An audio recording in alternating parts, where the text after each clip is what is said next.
Bismillahirrahmanirrahim. Chapter number 6, part number 1, Market Research and Comparative Analysis. The learning objective for this session are appreciate the rationale for market research in B2B markets, understand the differences in market research between consumer and B2B marketing, understand the kinds of market research methods employed in B2B marketing versus consumer marketing. Understand how current trends influence how market research is done in B2B marketing. Introduction. A marketing orientation necessitates that you know as much about customers, competitors, and business environment as can be effectively and ethically collected. This implies that you will collect information about markets, your customers, your prospective customers, your customers' markets and customers, and your existing and potential competitors. All of this information collection and information falls in general domain of marketing intelligence.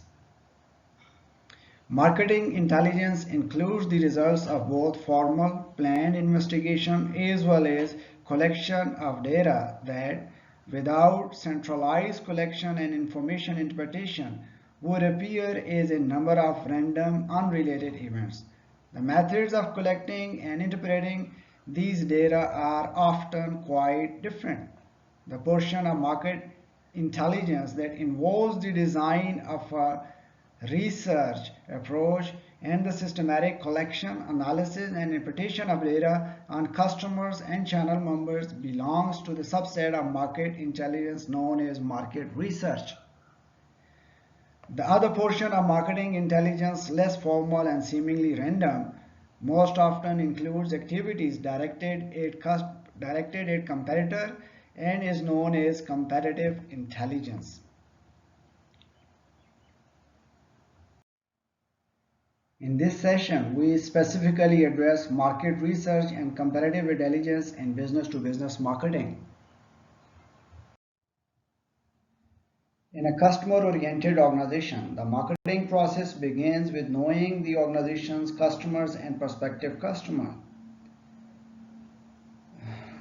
To truly know customers, the business marketers needs to understand the elements, the customer's technologies and processes, the customer's products, the customer's markets and customers, the customer's competitors, the customer's channels, the customer's buying center and buying pattern, the customer's culture. What is the customer's technologies and processes? So one has to learn customers' technology, how it works and how they apply it. A willingness by the customer to apply technology will impact the application of the supplier's product. The second one is the customer's product. What is your customer going to use the product or service for? What will they expect of it? By understanding your customer's products and their fit in the market, you can better anticipate the needs of customer. The next one is customers' markets and customers. Your distinctive competency may well provide an opportunity for your customers in their markets, but first you have to know what they are attempting to achieve. Know where the customer's next opportunity is and make it your next opportunity. The customer's competitors. This shouldn't be a surprise, but your customers' competitors are your customers also, or should be, unless they are excluded from considering your organization as a supplier by other consideration. The customer's channels. How do your customers reach their customers? What level of missionary sales? Can you assist with channel logistics beyond the expected supply chain consideration in any way? These are some questions that you need to ask.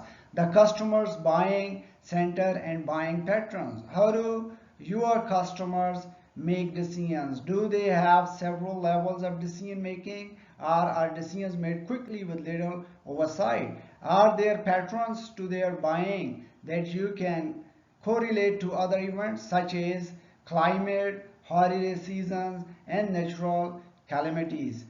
The customer's culture. Just as you may treat a market technology differently from your competitors in an attempt to differentiate yourself from them. Your customers are doing the same thing.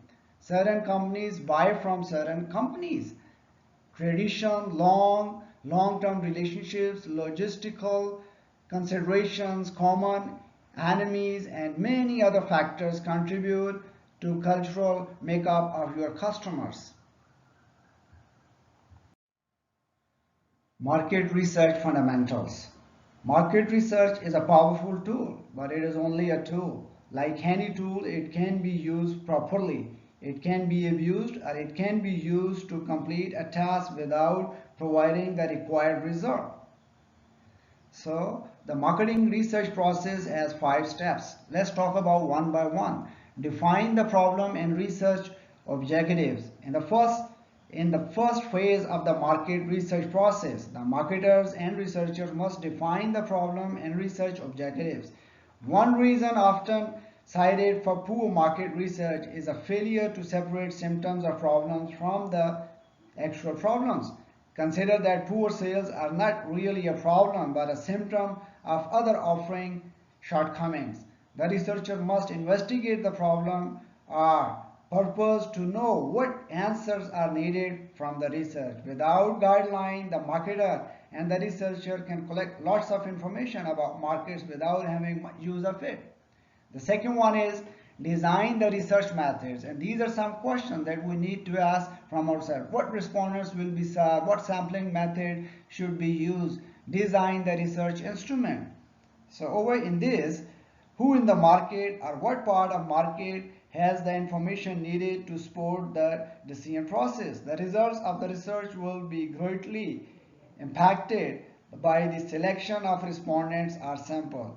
What is asked and how it is asked will also impact the results. Sample size. Sample size will determine the accuracy of statistical analysis, but more importantly, the method of sampling and design of research method, survey style, open-ended or closed-ended question, delivery via mail, in person or electronically, personal interviews, etc. must be tailored to the type of market segment under investigation. Number 3 is collect the data. In any primary market research effort, data collection has traditionally been the most expensive step because it is usually the most labor-intensive step. The quality of data collection will be highly dependent on the knowledge, training, and attention to detail of the research personnel.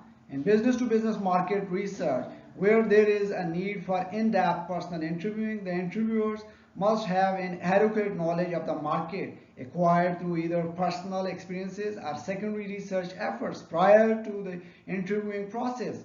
The services of an outside market researcher firm may be appropriate, particularly when expertise in specific market is desirable. And number 4 is analyze the data and draw conclusion. In doing good research, it is necessary to remember what to do with the information collected and knowing gain.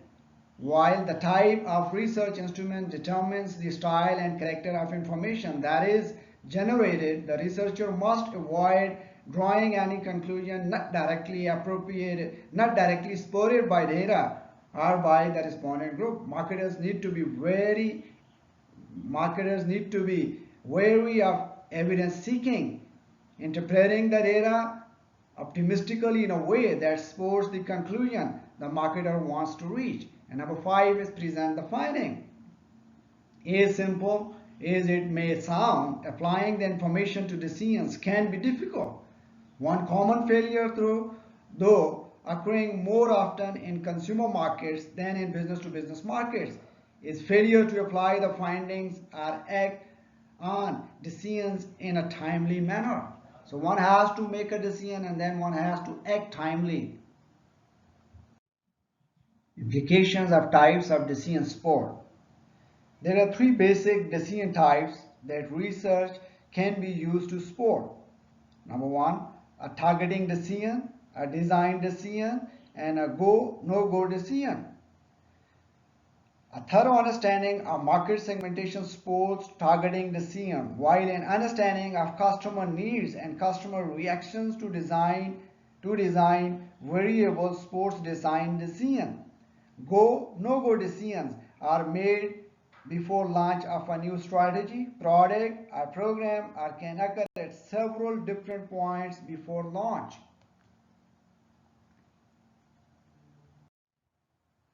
Designing the research, difference from market research in consumer markets.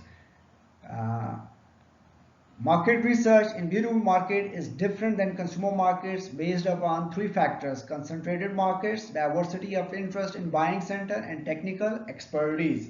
We know that market research in business market has a different flavor than it has in consumer markets. So let's discuss first concentrated markets. When a business market addresses consumer who face oligopolistic markets, the traditional tools for quantitative market research lose their relevance.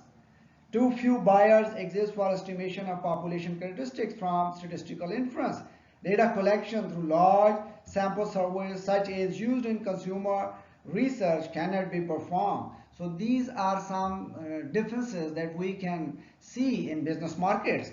Therefore, this means that the business markets need to use personal interviews for data collection when their customers face oligopolistic markets.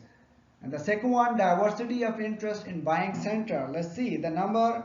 We know the number of people in buying center produces another major difference for consumer market situation.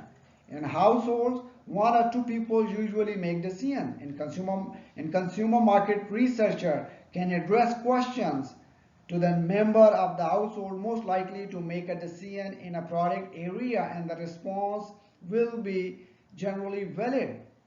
While in a buying center for an organization, several people may strongly influence a decision, making it difficult for any one of them to predict the decision's outcome.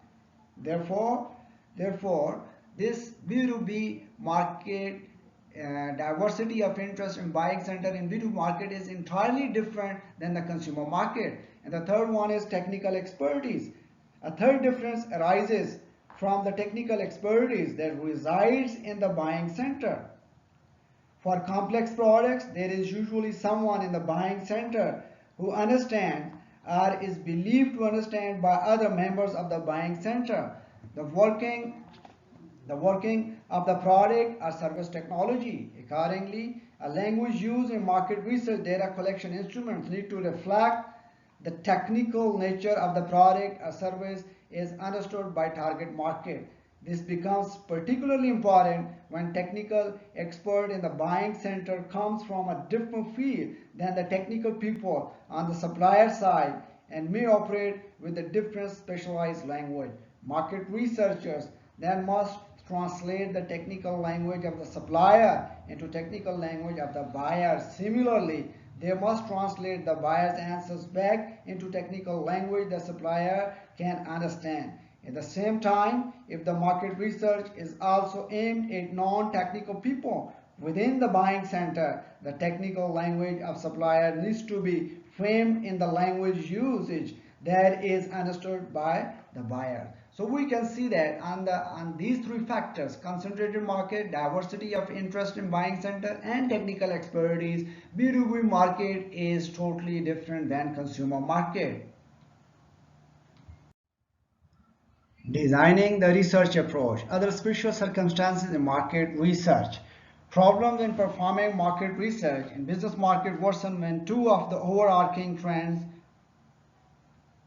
we are discussing are time compression and heightened uncertainty.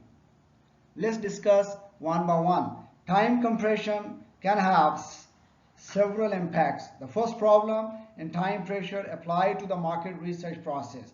The market researchers must obtain data, analyze it, and make recommendations in periods that are often measured in weeks or even days rather than months. While technology is making data collection and analysis less time consuming, analysis and interpretation of data still require time for human processing. Some things just take time because most data collection methods obtain the data for a snapshot in time. Time compression further reduces the duration for which research results are valid because the environment can change rapidly. Much of this data has a short lifespan, reflecting the state of environment only so long as conditions are similar to the way they were at the time the data were collected. Uncertainty. While time compression itself is one source of uncertainty, other factors such as unforeseen competition and changing customer preferences also heighten uncertainty. Additionally, globalization of markets increases both the chance that new competition will arise and the chance that new customer segment will become evident. As competitors introduce new offerings at an increasing pace, reactions of buyers to these new choices become more and more unpredictable. Hence, new competition itself introduces new uncertainty in customer preferences. Market research for entrepreneurial marketing. By their nature, entrepreneurial situations involve both of the factors mentioned above, high uncertainty and time pressure. This combination requires the entrepreneurial marketer to take a learn-as-you-go approach to marketing, since there will be inadequate time for the marketer to perform a great deal of research. Market research with online data collection and analytics software. Online research such as Greenfield Online and Harris Interactive have made it much easier and cheaper and faster to create surveys and collect data through internet and World Wide Web. Business-to-business marketers would avoid survey research and still do in many cases, since the number of customers in many business markets is so small because of cost and timeliness.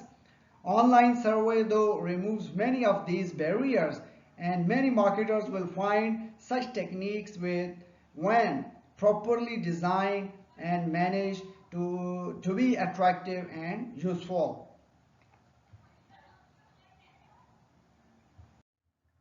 Thank you, and that's all for this week's session 1. We will discuss the remaining learning objectives in the next session, inshallah. Thank you.